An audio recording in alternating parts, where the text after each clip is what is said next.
Om Sahana Vavatu Sahana Bhunaktu Saha Viryam Karavavahai Tejasvinavadhitamastu ma Vidvishavahai. Om Shanti Shanti Shanti. Vasudevendra Yogindram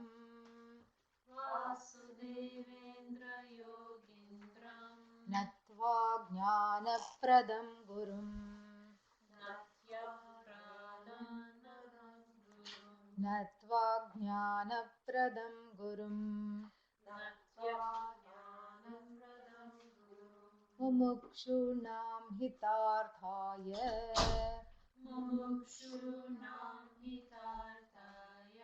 Tattvabodho Bhidhiyate.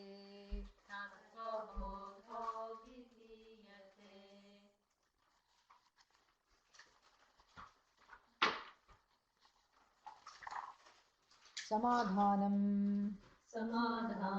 Kim Chitta Ekagrata. Having discussed the redoubtable Shraddha, the concept of Shraddha. What is Shraddha? Guru Vedanta Vakyeshu Vishwasaha. His definition is very nice. Trust in the words of the teaching and the teacher. Very easy. That is Shraddha. Very nice, you know. A very easy definition. But of course, there's a lot behind that. Behind that trust, you know, who is it that you're trusting? You know, you're not trusting a human being to give directions. And we all know what it is like in India. You ask somebody, how do I go there? You know, some place. They don't know, you know. But it's a combination of two things. One is, we have a sentence, Atithi Devo Bhava.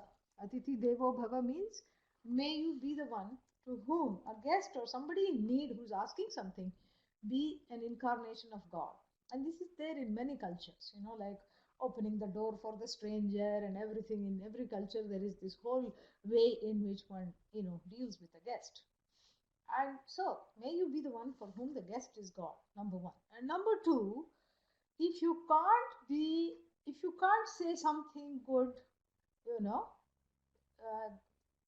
you should always say something good. You can't refuse somebody in need. That's something part of the culture. That's another thing.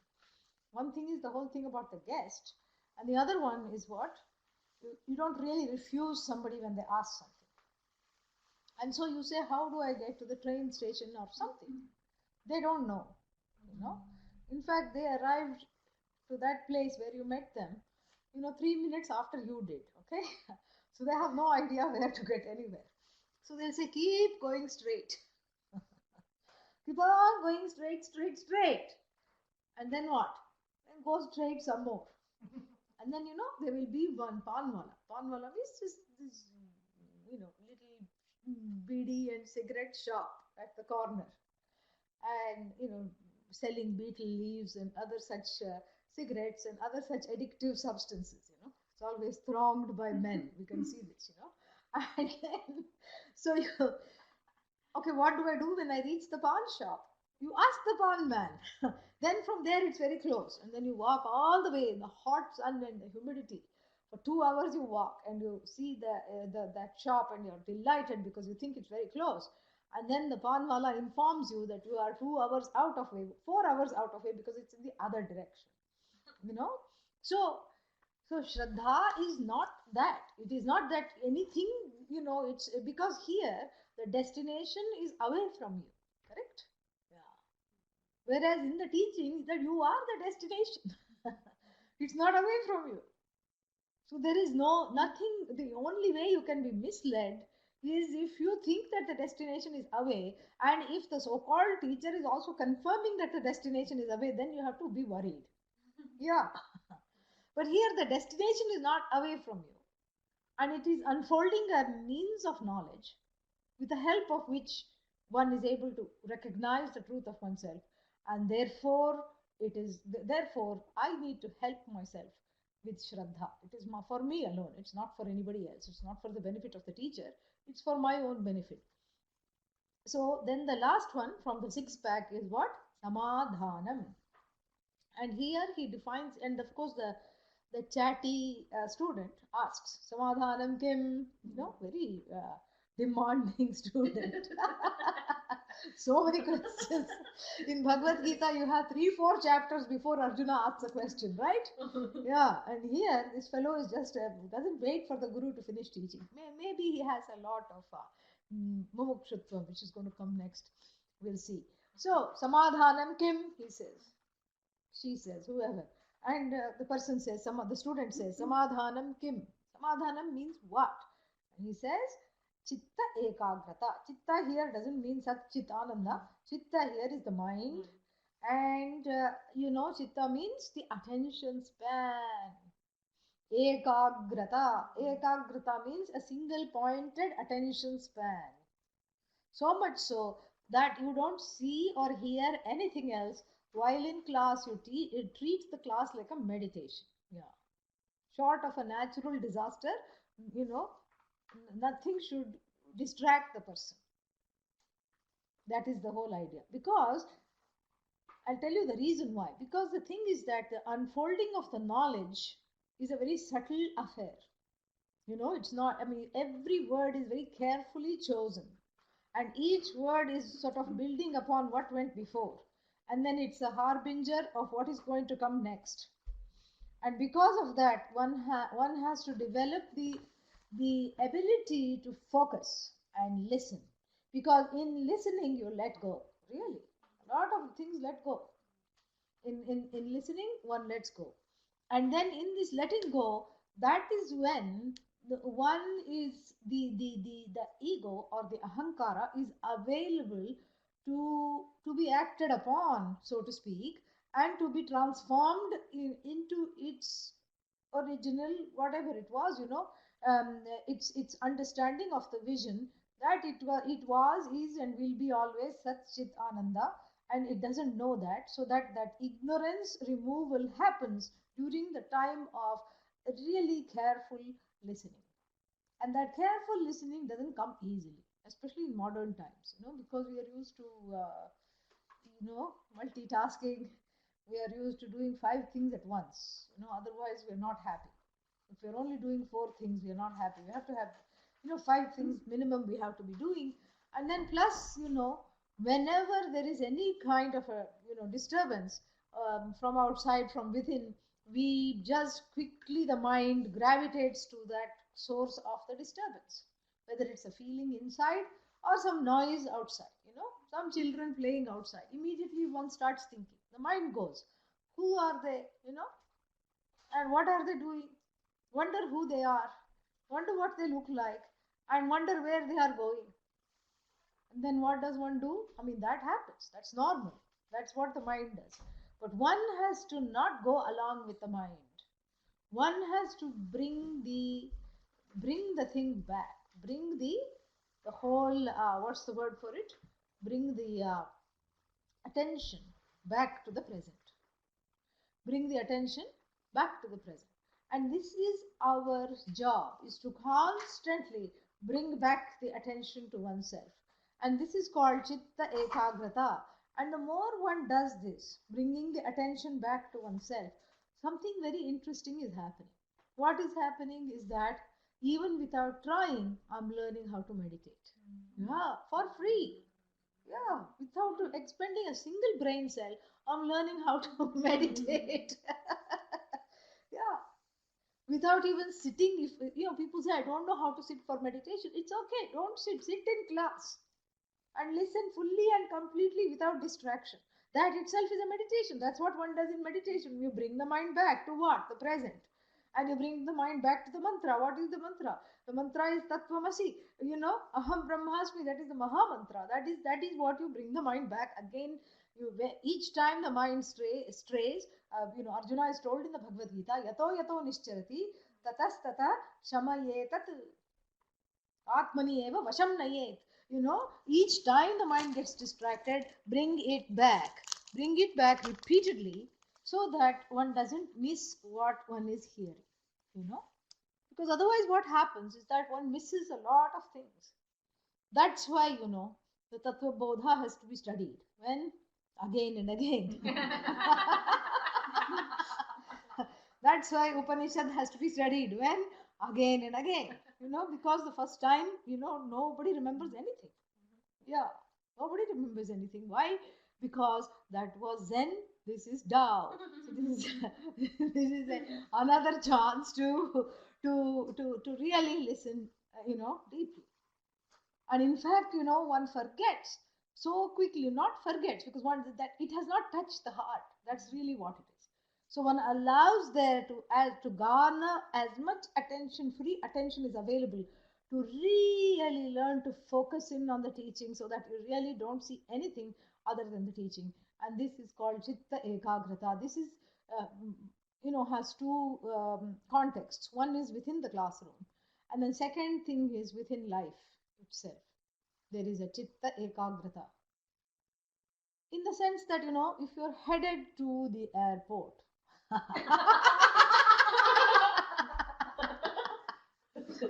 so it just came out. I don't know. If you're headed to the airport, you know, then you may say, since they don't feed me on the plane, I'll just go and stop at a store, right? So you go stop at the store and then you pick up a few things because you want to have something to eat on the plane. Then you find out that the store that you went to has, you know, very close by lives your friend. And then you say, oh, I have time, I'll just go say hello to this friend on the way, correct? Then you think, okay, since I'm so early and since the car has the dry cleaning in the back, I'll also drop off the dry cleaning. You go to another place and drop off the laundry. All right? Then you say, okay, I'll just go, you know, pick up some mail from the post box somewhere. So you go and pick up the mail. While you are doing a number of things, I at least listed 4 or 5 things, correct? 4 things you're doing. But where are you headed? Airport. Yeah, that you cannot forget, correct? Yeah, that time headed to the airport is not gone from the mind. You're still headed to the airport, but in the meantime, you're using the on the way, you know, since you live in Eugene and you are very conscientious about gas and electricity and everything. Yeah, so you're using the mileage very cleverly. You're just using it, and on the way, you're seeing a friend, you're dropping off something, you're picking up something else, and you're making sure that you will have some, you know, something organic to, because they don't serve organic food on the plane. So you have something organic to eat on the plane.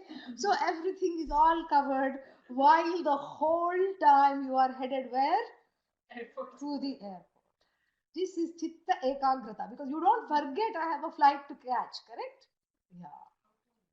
And so to here in our internal journey, I don't forget that moksha is the name of my airport, my destination. Yeah. That this freedom from this wanting, lacking, you know, fear and pain and sorrow is what I'm really headed towards. That is really what I want. On the way, I may graze, you know, and have some wheat grass for breakfast on the front lawn, you know, have some lotus roots in the back. And so, you know, there really is. Yeah. So then, you know, you can have all these things, but at the same time, what is your demeanor? What is your pursuit? That this is really my pursuit is not forgotten. This is what is chitta ekagrata. See, there is two ways of looking at it. One in the micro sense of what do I do sitting in the class, you know? How do I pay attention? Am I more worried about other people or am I worried about what I'm understanding or not understanding? Number one. And number two, more on the long durée kind of a, you know, range, the macro range of my own life. Especially Because, most of the people do not take the drastic path of just me and the sky and the knowledge. So, for those of us who are not doing that, this is very important to know, because the distractions are quite too many in this, and it's very easy to distract oneself. And then it's very easy to say, this one time, what will happen? Nothing will happen one time. Everybody knows that, you know. And then what? Then there is the second time. Then there is the third time. Then there is the fourth time. And then after that, what was a luxury becomes a necessity, and then becomes an addiction. You see, there is a threefold kind of an very subtle thing that happens. And when that thing happens, that I cannot live without this, whether it's a person or a thing or a substance or whatever it is, then it becomes very difficult. Then one becomes constantly sad, saddened. So therefore, what? I have to keep that at bay. And when I how to keep that at bay is to have the, sort of certain things, written down in the head, or what are the triggers that lead me to this, things. Whether they are, these which get me distracted. What are the triggers that make me distracted? For some people it's cleaning. You give them some, if they see something that there is to clean, then they will not study at all. Yeah, everything will be forgotten, because the cleaning becomes a big thing. Yeah. And then for some people it is, food. For some other people it could be something else. Gardening, weeding, whatever it is, one can make it into an obsession, and actually it's a distraction. Especially if I convince myself that really needs to be done, that's already a little trigger. What is it that really needs to be done? We have to see that. And what is my relationship to that activity? And so chitta ekagrata means, honing in the thing so that I don't forget that this is what my path is. Otherwise what happens is that one becomes like that alcoholic. The seasoned alcoholic might say, person given to alcohol will say, I can give up alcohol anytime. How do you say that? Because I've already done it 55 times. This is how it is. Yeah, because that is not, that is just a bluff, because we are telling ourselves stories at that point, because we really don't have the say over this at all. So therefore, garnering the attention and the focus to what is it that I really want. When I really ask the question, what is it that I really want, I'm going back to viveka, correct? And then the chitta ekagrata means the focusing on what I want and making sure that my activities are more or less in sync with my pursuit, so that they are not completely, like, what's that, like speaking a foreign language to one another. That my activities and my pursuit, speak to one another, are compatible with one another. This is the second thing I have to make sure. And then, in course of time, what happens in the beginning, it's a deliberate effort, and in course of time it becomes a natural effort.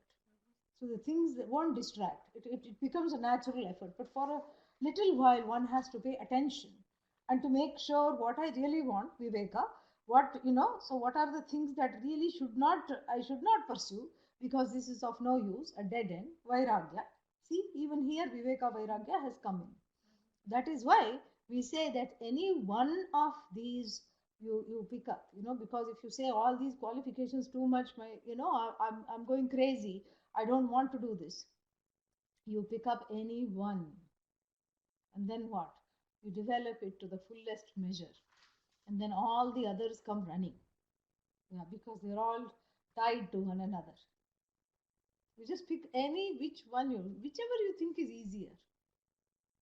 Shraddha, Chitta, Ekagrata. If you have Chitta, Ekagrata, I told you how Viveka and Vairagya come along without even asking. They don't even say, may we come, they just come along. Right? Same thing. Shraddha brings in Chitta, Ekagrata also. So, like that, each and everything is connected to one another. So, Chitta, Ekagrata is the last one, Samadhanam. Is the single minded focus for the pursuit. Number one, ensuring that I pay attention and don't let distractions get the better of me.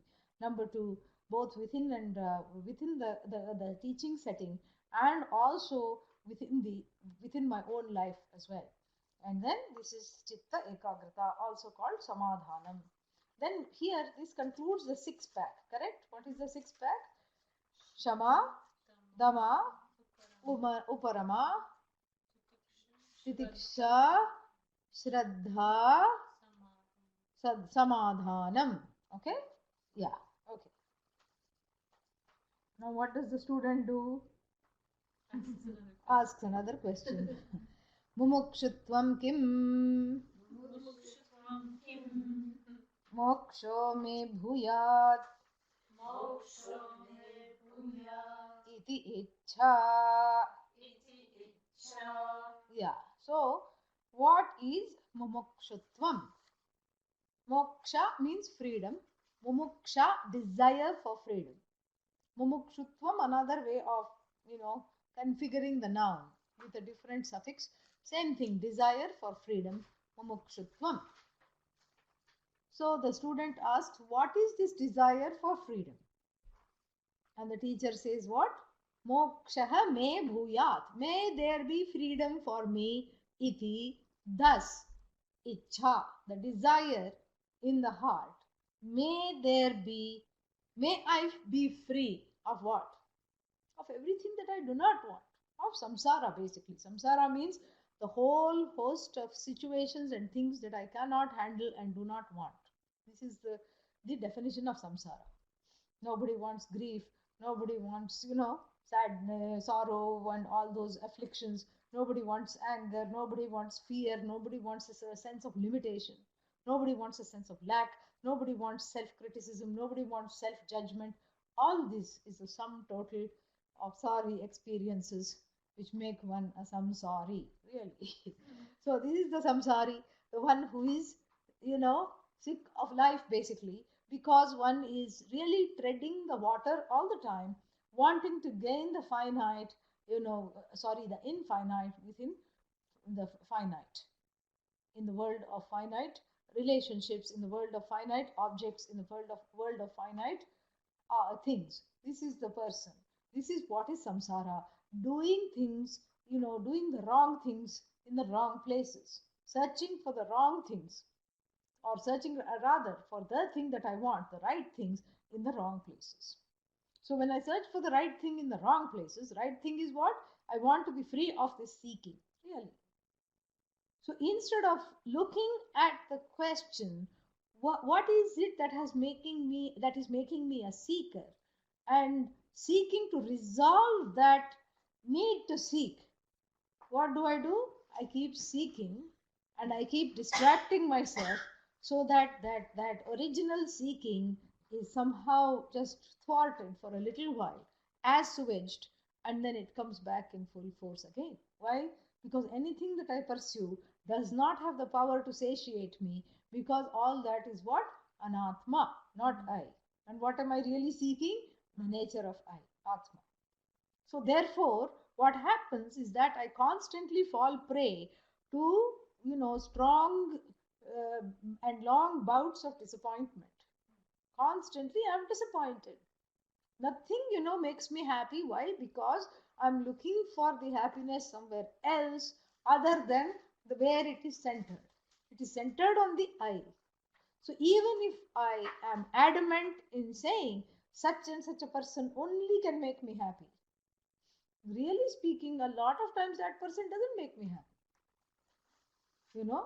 You think that's all. And then what? This is the example that Adi Shankara gives. He himself gives this example. What is Sukham? What is happiness according to a regular, ordinary person who doesn't know Vedanta? And that person will say, Putrasya Darshanam. He says Putrasya Darshanam means the sight of one's offspring always, supposedly, gives one joy, And then Shankara queries, so what if your child is, has gone off to become a sannyasi? And then the parent says, no. I don't want to see such a child ever again because it just fills me with sorrow. Correct? Yeah. So this is what Adi Shankara says. It's not putrasya darshanam. Similarly, if supposing, for some reason the object of love is not behaving according to your agenda, whatever agendum or agenda you have for that object of love, the object of love ceases to be an object of love. Right? Yeah. So then, therefore, that's why people's parenting, people's sense of love is tested during the teen years of the children, because then wonder, first you think, did I give birth to this? And then you think, oh my God, how long is this going to last? Then you feel guilty. Do I really love this thing? So this itself shows that it's not that the thing is an object of love. What is an object of love is that I'm waiting for something to bring out that pleased self within me. And the only way I know how to bring out the pleased self within me is to just unleash all the raga dveshas at every object of love that I have, likes and dislikes. Yeah. So the only way I know how to, bring out the pleased self within me, I think is to contact some things that I love and be in their presence. But that is not always the case. I've told you this, if you may like ice cream very much. But if you have a terrible sore throat and a bad cold, the sight of it will make you sick. You'll just feel like just saying, don't even show it to me. So many things have to come in alignment for the object of desire to be united with a desirer. And that's the only way, we as ordinary people, without recourse to this knowledge, know how to manufacture, quote unquote, little pieces of happiness from which we can just take little pieces and kind of string some memory, But that is not what we are talking about here. Because that is the moment you manufacture the happiness, what happens? You're already sad. Oh, it's just going to not last. Oh, it's already going, Yeah, I've told you the story of that child who was crying into her ice cream, correct? Yeah. Why are you crying? Because it's half over, she said. I didn't have the heart to point out that the tears falling into the cup were going to melt it quicker. But this is how it is. One is sad even when one is presented with the object of happiness, because one is astute enough to know that this is finite. But somehow the addiction to the finite doesn't leave me. And so this is what is mumukshutvam, is knowing that the source of freedom, the problem is where? Right here, centered on this eye is the problem. So the solution should be where? In the sky, correct? No, the solution is also centered in the same place where the problem is. How can it be centered otherwise? We are all very externally focused, but this is just not going to cut it. We really have to, mumukshutvam means, really going underground. That is mumukshutvam. Underground how? In terms of, just having an honest chat with myself about what I really want. And then of course the sages tell us in another Upanishad, it is said that either Upanishad or some Vedanta text, but I forget. But in one of the places it is mentioned that there are 3 types of mokshutvam, like 3 types of everything. We are fixated on 3s. And tapatraya, 3 types of afflictions, 3 types of this. So 3 types of this desire for freedom is there. And I've talked about this before. What is the first type? Manda. Manda means dull, like a little flickering lamp. Occasionally, I have this. When anything bad happens that I cannot handle, immediately I say, "Oh Lord, free me from this horrible samsara. What have you done to me? Take me out right now." And then what? Somebody rings the doorbell and there is some extra, action happening, and then I get happy again and I forget everything, and then I go along for some time. Some time could be a few births in between. Right? Yeah, that is called manda. Then it is we'll go to the other side of the continuum. Okay, then it is called tivra, means extremely urgent mokshutvam. Like I have to have freedom yesterday, not even now. And I want it right now, you know. It's like the fellow who was impatient. He had trouble with patience. And he went to a holy person and said, "What should I do?" And the sage said, "Pray for patience." So he went to the temple and said, "Oh God, give me patience right now." So it's like that. That is Tivra, means intense desire to, longing to be free. And you see, the longing to be free is everybody has. In fact, one is born with a longing to be free. You look at a 2-year-old, all the things it says, I want to do myself. Even though it doesn't cannot talk, it push away help, you know. I want to tie my own shoelaces. I want to wear my own clothes. I want to eat everything by myself. Because half the things are, you know, being fed to the clothes, but still, I want to do everything by myself. That is mumukshutvam. That is the desire to be free. It doesn't know that. That's all. So it's one has this desire built in. It is there all the time. This longing to not be dependent on anything and anybody. In fact, it is the reality. One is not dependent on anything or anybody. The body, yes, the mind, you know, but we are not talking of the body. We are talking of that which is the witness, the truth of which is not dependent on anything at all. That is the only thing which is self, which is self-effulgent, self-evident, and therefore independent. Everything else is dependent reality called mithya. So therefore, here everybody has this mumukshutvam. So what is being talked about here is not is realizing that I want to be free, and that this freedom is not about tying shoelaces or becoming a CEO of a company or trying to get one more award or one more accolade or wanting to be recognized and noticed and what's the word for it, and given some, given rewards for what? For brushing my teeth regularly, that that is so it's not about that. One has to understand, because one is built in this desire to be free is like hunger and thirst. It is there in universally as long as one has a human body. It is called adhikari sharira. Did you know that? A body of a adhikari, the body of a person who is qualified for this knowledge. It's enough to be a human being, because mumukshutvam, thank God, one thing I don't have to try to even gain, it's already there. One qualification is already there. I have to recognize it for what it is. Because the mumukshutvam will actually become mimiktvam, because it will try to mimic that this desire for freedom is actually to color my hair, red or yellow, or to go bungee cord jumping. When? At 85, on the 85th birthday. Who did that? George Bush Sr. He actually did that.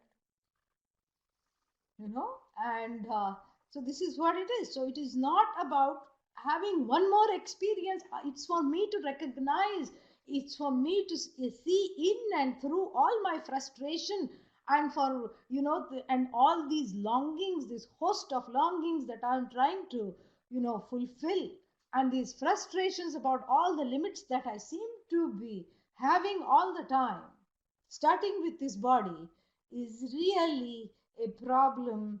That is something which is deeper than just me trying to fulfill a desire. I have to see that. I have to see that for what it is. And I have to also be able to see that I'm using all these methods to quell the mumukshutvam, the desire for some more time. And then it starts again. Something new I want to see again. And this is what is being talked about here. And this is the mumukshutvam that one has to understand. It's already built in. I have to see this. And seeing it for what it is again is what? Viveka. And then dropping all those pursuits because they are not going to help is what? Vairagya again. And then because of that Vairagya, what am I doing?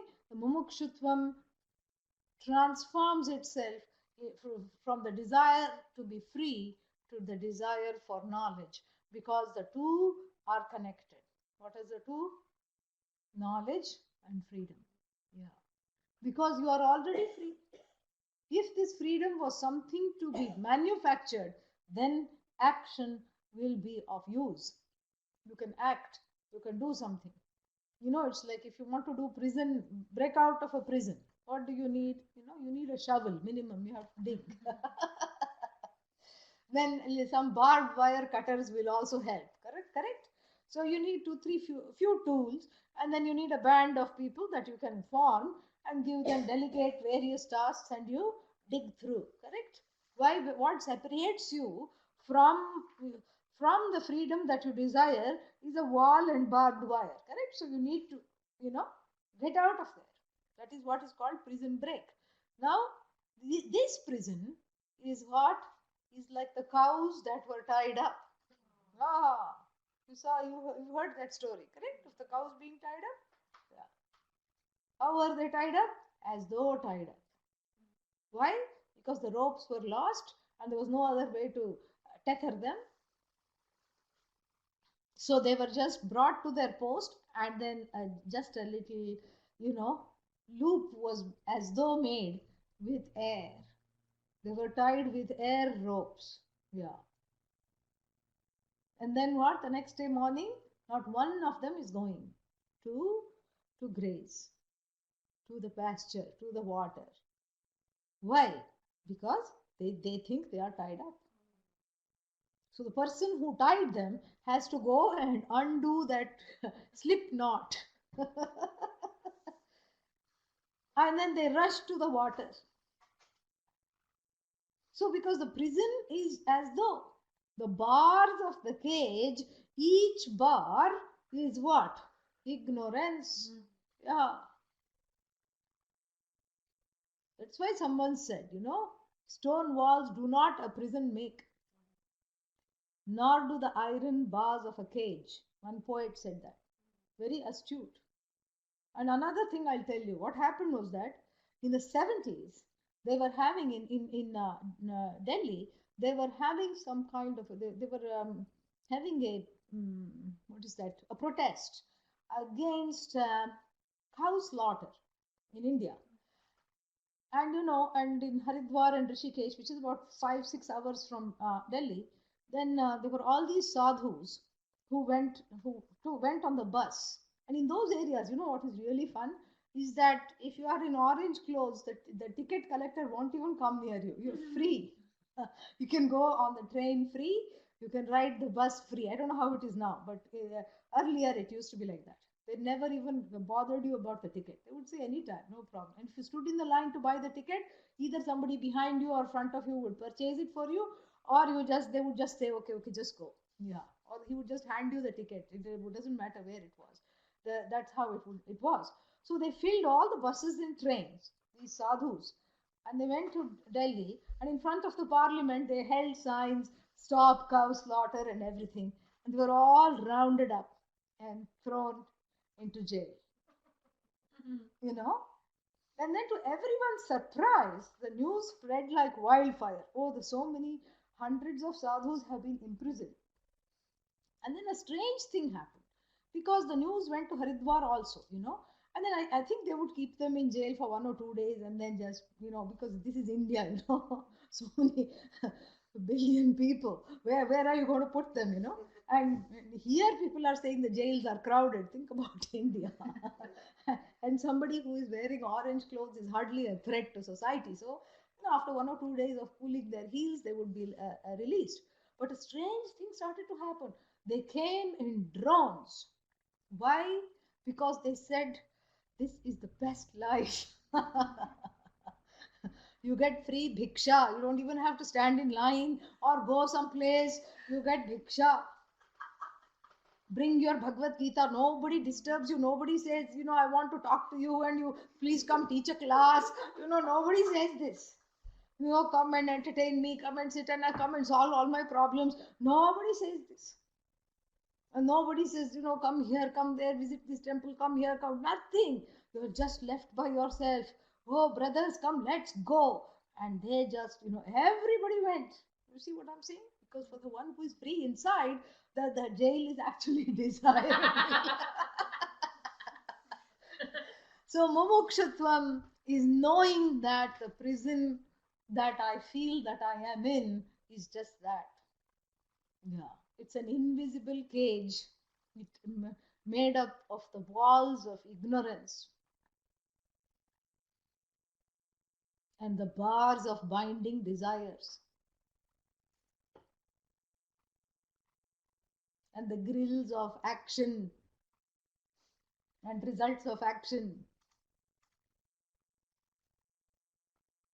You know, this is what the cage is. Avidya, kama, karma. This is the cage. And so, knowing this makes me understand that there is nothing more I need to do to free myself. Because I am already free, so that, but I don't know it. So what do I have to do? I have to know it. So therefore, the desire for freedom gets converted into the desire for knowledge, and that is what is called on the other side of the continuum intense mumukshutvam. One was the manda. Manda means what? Very dull. And the other side is the intense, means the mumukshutvam is ripened, is understood for what it is. It is understood that the matter is not one of freedom anymore. And the separating factor between myself and freedom is not a wall, not a cage, not anything material that has to be transcended, but what? My own ignorance. The separating factor between myself and my glory is my own ignorance. So that ignorance has to be removed. And how is any ignorance removed? By taking recourse to knowledge. So for any ignorance, for physics ignorance, we need physics knowledge. For self ignorance, we need what? Self-knowledge. Yeah, that's all it is. And that is the intense mumukshutva. Most of us, however, are somewhere in between. And what is the middle one called? Madhyama. Yeah, Madhyama means the person understands these on good days and on not so good days promptly forgets. And it's back to square one. And you have to do Tattvabodha all over again, you know.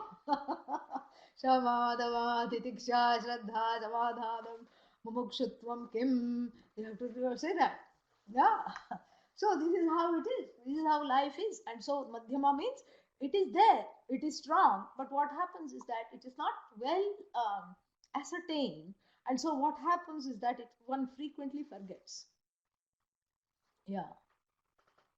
You know, that's why there are so many that's why there are so many ways of learning. You know, some people take only online classes, and some people, you know, take only online classes in the place where I am. So, where the class is being taught. Okay, and some people don't like online. They have to have, if I'm there and I'm teaching, then they will come to every class. Otherwise you don't see them at all, you know. That is how it is. So there are so many kinds of things. So, you know, that's why we have various methods of teaching, you know, to keep everybody whatever entertained and to keep everybody's quest going. So that is how it is. One has to just have that desire for the teaching is really desire for mumukshutvam is desire for the teaching. I cultivate. It's to be the mumukshutvam is uncultivated, but I have to transform it into the desire to learn. That is basically what it is. Then, is anybody's guess what happens next? What happens next? No question comes for two more sentences. Etat sadhana chatushtayam. Nothing to explain here. The teacher sums up. This is the fourfold qualifications. Correct? Yeah. And then what else? Tataha tattva vivekasya adhikarinah bhavanti. Yeah. So the teacher concludes this is the fourfold qualification. And then tataha means gaining which. You know, after which. After gaining which, what happens? Tattva vivekasya, you know, of the truth of the self. Adhikarinah, qualified, they become bhavanti, they become qualified to hear the truth of the self. When? After gaining this qualification. Okay, so now let me just sort of say also this.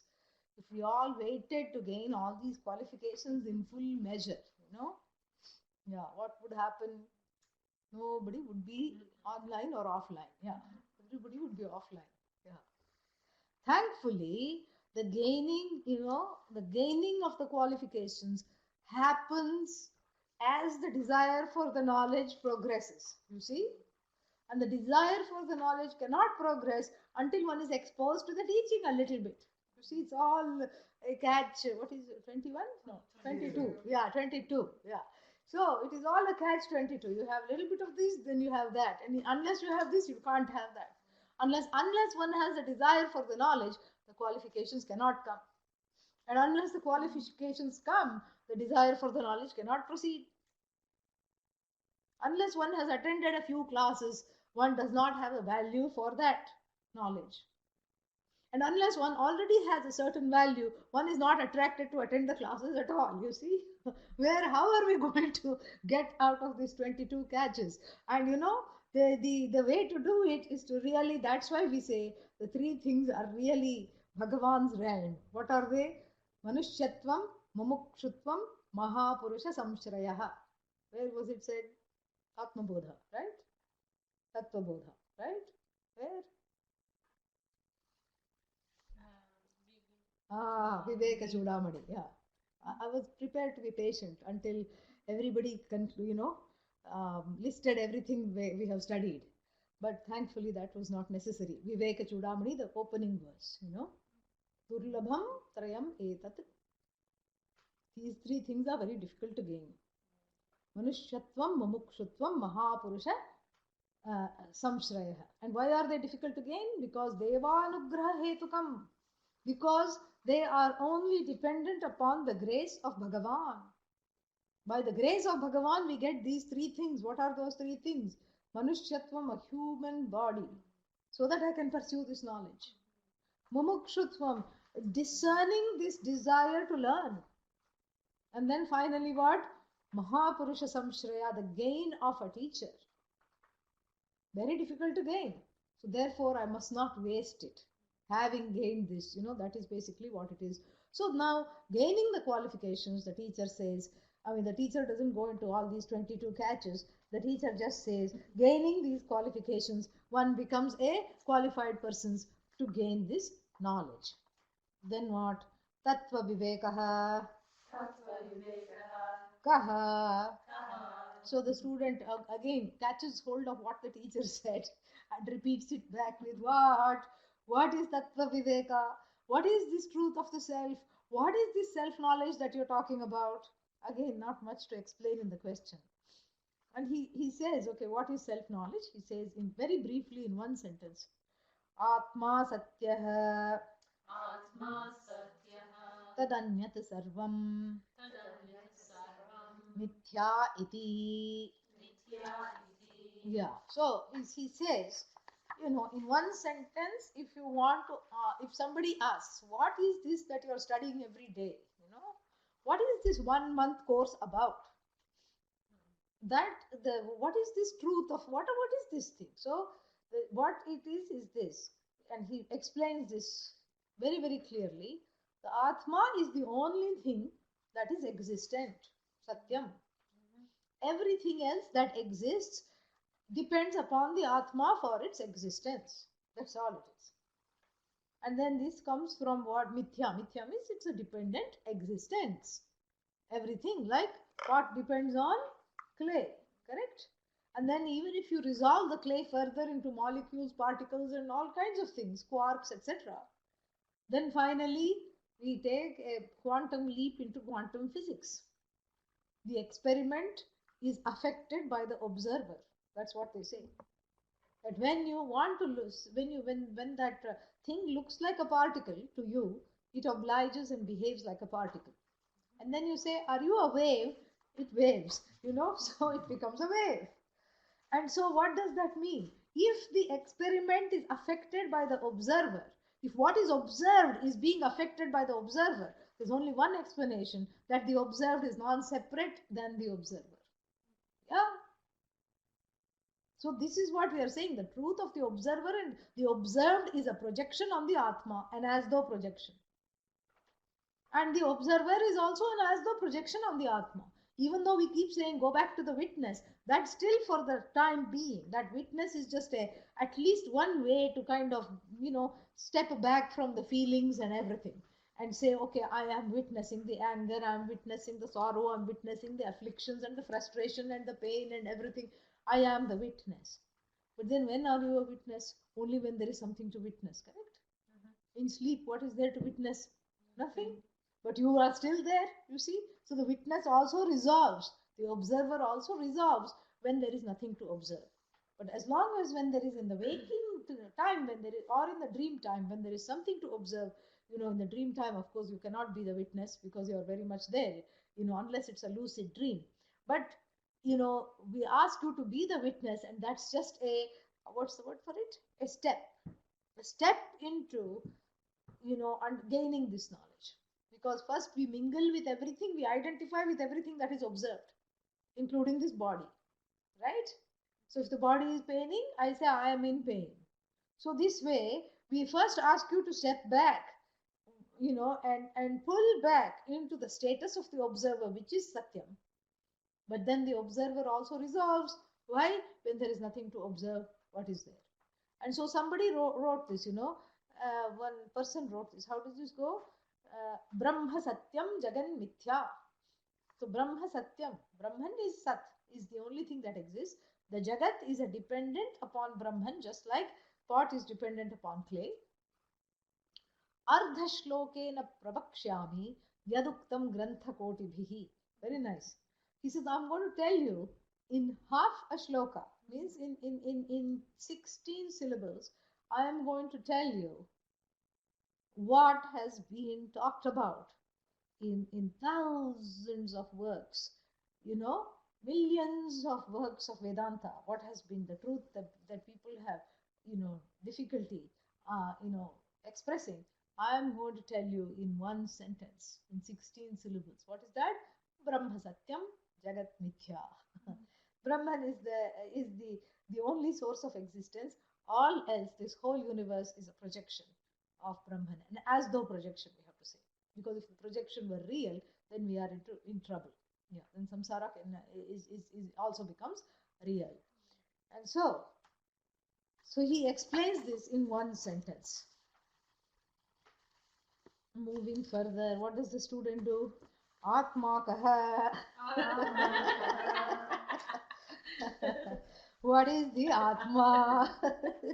Who am I? Yeah, he has finally come to say, who is this I? Yeah, he's finally come to asking the correct question. Okay. Sthula, Sukshma, Karana, Sharirat, Vyatiriktah, Panchakoshatitah, San, Avasthatraya Sakshi, Avastha, Traya, Sakshi, Satchidananda, Swarupaha, San, Yastishtati, Saha, Atma. This is the best definition of Atma I have heard. It's wonderful. It's so complete. There's nothing left to be said. Who is this I? What would you say if supposing somebody asked, who is this I? What would you say? No, not any longer. You've been taking Vedanta classes, Yeah. What would you say? Yeah, one who is the whole, one who is, the limitless and all that. But the teacher sees that this fellow, the student, is not going to understand all that. So we have to start. There are many points of entry. Even in the sentence Tat Tvam Asi, you are that. There is Tvam Pada Vichara, means you can Tat Tvam Asi. Tvam means you. Tat means the cause of the universe. Asi means are. So you can start with Tvam. Who is this I? Means you. Who is this you? Means I. For the learners, for the student. Who is this I? And what is this I's nature? and what did I think I was, and what does the Shastra, the teaching, reveal this I to be. You can start there, or you can start at the level of Jagat, of the manifest universe. What are all these things here that are cramping my style? What is the truth of all of them, you know? Or you can start with, who is this thing called God? You know, is it odd? Is it God? Who is this God? You know, what is this God? What is this? You know, how come there is this God? You can start at any different, these are all what is called openings. And you can start anywhere you want. But generally, in the beginning texts, one proceeds with what is called Tvampada Vichara, means inquiring into the nature of the I, and that's what the Gita does. For how many chapters? Six. Which six? The last six, right? No, the first six. I already told it begins with that. So the first six chapters is Tvam Pada Vichara in the Bhagavad Gita. So here also, the teacher does not start straight away with Tat. Why? Because this is the beginning text. So starts with who this I is, and then a very comprehensive definition. So let us look at it. Sthula. Sthula means gross. Sukshma, subtle. Karana, causal. Sharirat, the body. Vyatiriktaha, different. So who is this I? The one who is vilakshanaha. Vyatiriktaha, same thing. Different, separate from what? The gross body, the subtle body, and then what? The causal body. And here, you know, I thought I was the body. I didn't even know I had three bodies. What is now suddenly this is just too much, you know. It's too much to take in.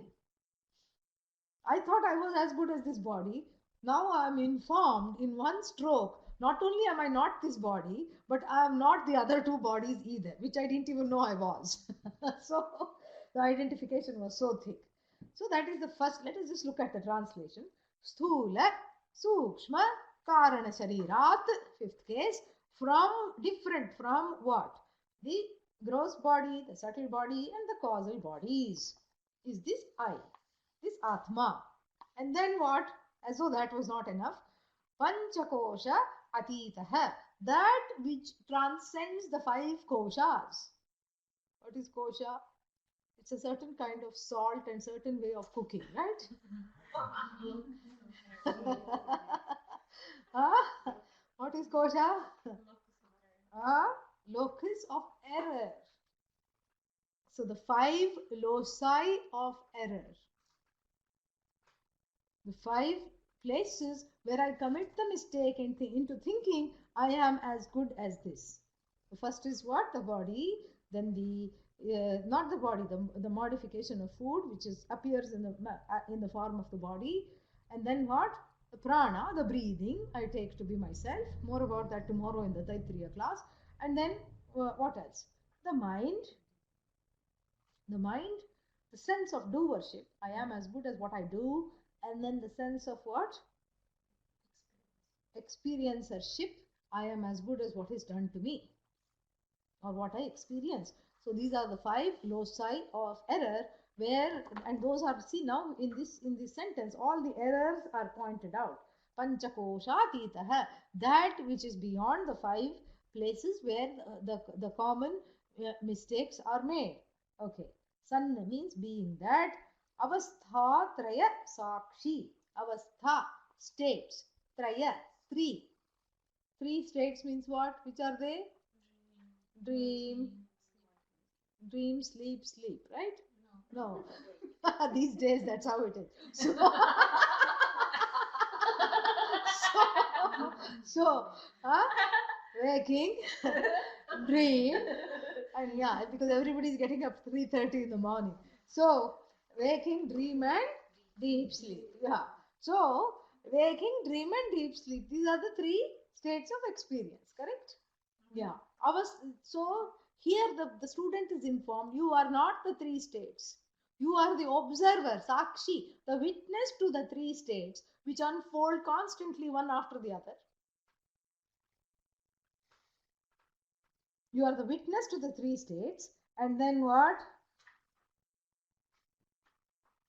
So while being all that, what are you really? Because first you were, the student was told what you are not, right? First you were told what you are not. You are not the physical body. You are not the causal body. And you're not in between. What is that? The subtle body. And then you're none of the five koshas either. And you're not the three states of experience. And before the students can go into a great sense of gloom and think I am a big zero, the teacher quickly says, Satchidananda Swarupaha. You are of the nature of that which is self-existent, which is free of all duality, which is shining in the form of knowledge, that a knowledge that is undivided, not broken into knower, known, etc. And then you are limitless. And that you, that Atma, that self, that remains like that. Like what? Remains in its true form. What is the true form? Satchidananda. It remains unaffected by anything. It remains limitless. It remains knowing, all knowing, and it remains to be the only source of all existence, even while living in the physical body, even while having the five senses, the subtle body, even while, being in the causal body, even while being covered by the five sources of mistakes, even while identifying with all this, it is still free. You are still free. You are that. This is what is told. And all these are going to be explained in great detail. So we are going to move on. Because guess what the next question is? Sthula Shariram Kim Panchikrita Pancha Mahabhutaihi Kritam Satkarma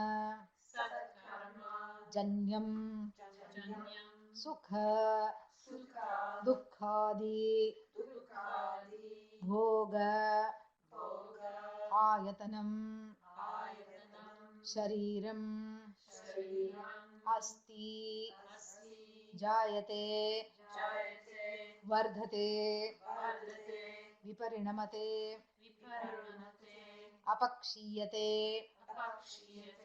Vinashyati Iti Shadvikara Vat Etat Sthula Shariram.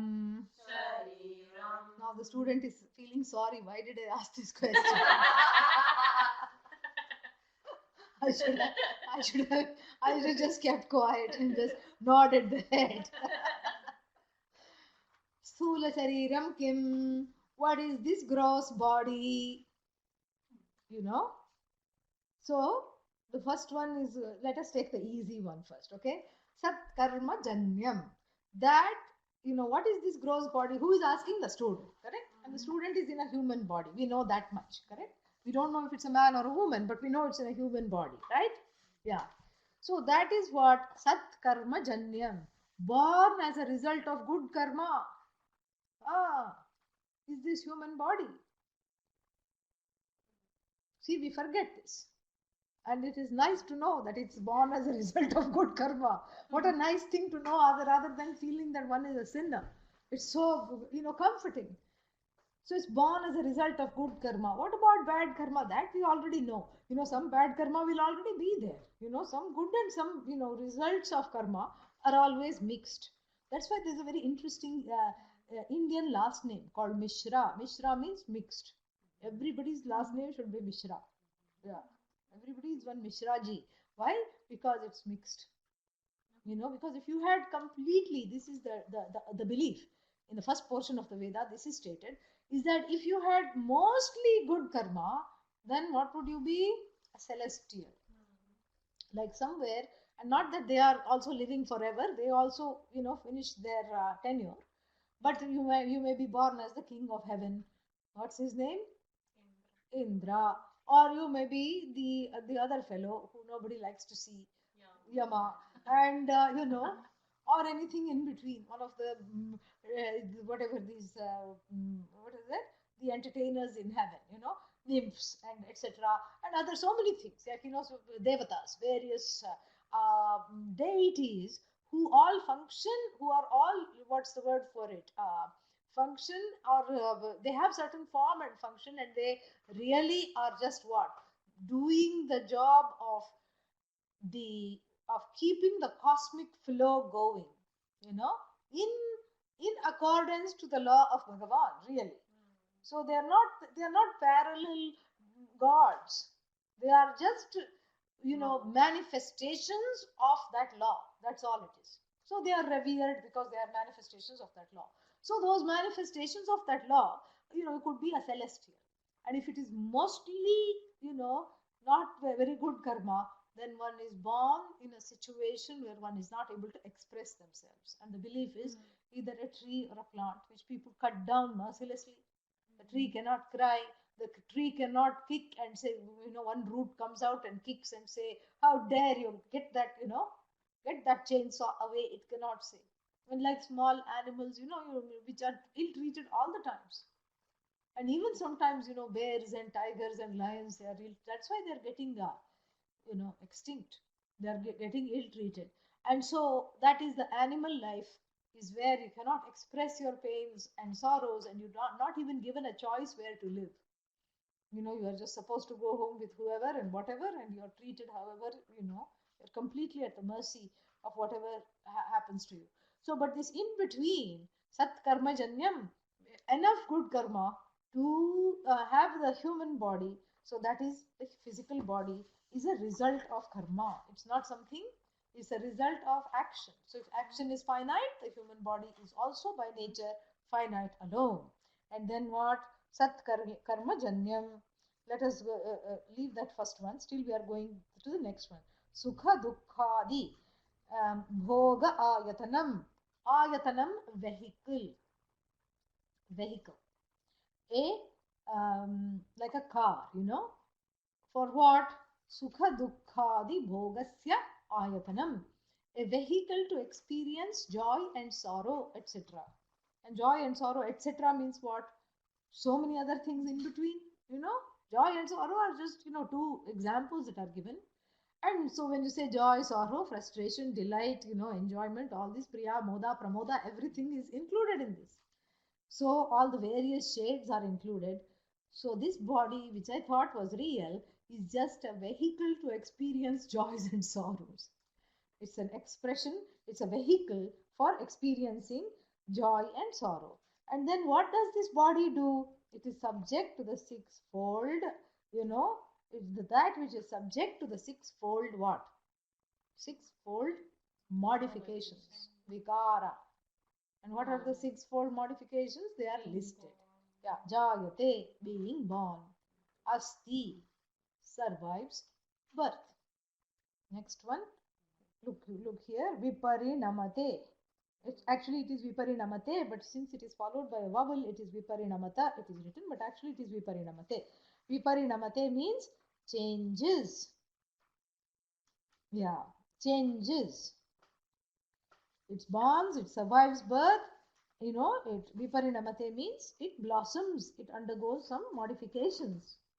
It blossoms, it becomes capable of reproduction. And then what? Bad news. Apakshiyate. Yeah. It becomes flat, like a chapati. Yeah. Yeah. Everything flattens, becomes hopeless, tired, walks with a stick, if it walks at all. And then what, And then Adi Shankaracharya sings in Bhaja Govindam. He says this, Angam Galitam. The bones are dissolving. See, even in those days they had osteoporosis. Yeah. Angam Galitam, Palitam Mundam. The head, the hairs on the head are easier to count than the, then the fingers and toes, okay? That few hairs are left, okay? Angam galitam palitam mundam dashana vihinam, there are no teeth. Dentures we are not talking of. There are just no teeth, period. Then dashana vihinam jatam tundam, and the whole body is, all shaken up. And then what? Vriddho yati, the old person is walking. Grihitva dandham, with the help of a stick, all bent over. Tadapi na munchati, still there is one thing that has not changed in and through all these changes. Asha pindam, the big baggage of desires the person came with. The person is still weighed down with the same baggage, even though the person is 98 and has undergone all these physical changes. So here, this is the physical modifications, apakshiyate, and then after that what? Vinashyati namaha. That is what it is. Means the body is no longer available for transaction. So this is the human body. Now then the question comes, what is this human body made of? We know that it's a result of good karma mostly, and we also knows that it is a little vehicle, a chariot to gather what is that, sukha and dukkha, to gather punya and papa, and to experience the sukha and dukkha. We know that it undergoes modifications, but what is it really made up of? What is all this, and that is called panchikrita pancha bhutaihi. It's made up of the 5 elements that have undergone a process called grossification. It's a very big misnomer, and I need lots more time to talk about this. So we are going to talk about that when? On Wednesday. And also I want to alert people that if we finish the Guru Stotram, I may need more time for Tattvabodha. So one of the weekend classes I may take for Tattvabodha if I need to finish it. But we will only know, we'll know very soon. By Wednesday I will let you know. So this coming Saturday we may focus on Tattvabodha. By Wednesday I will let you know. Om Purnamadah Purnamidam Purnat Purnamudachyate Purnasya Purnamadaaya Purnamevavashishyate. Om Shanti Shanti Shanti. Harihi Om Shri Gurubhyo Namaha. Harihi Om.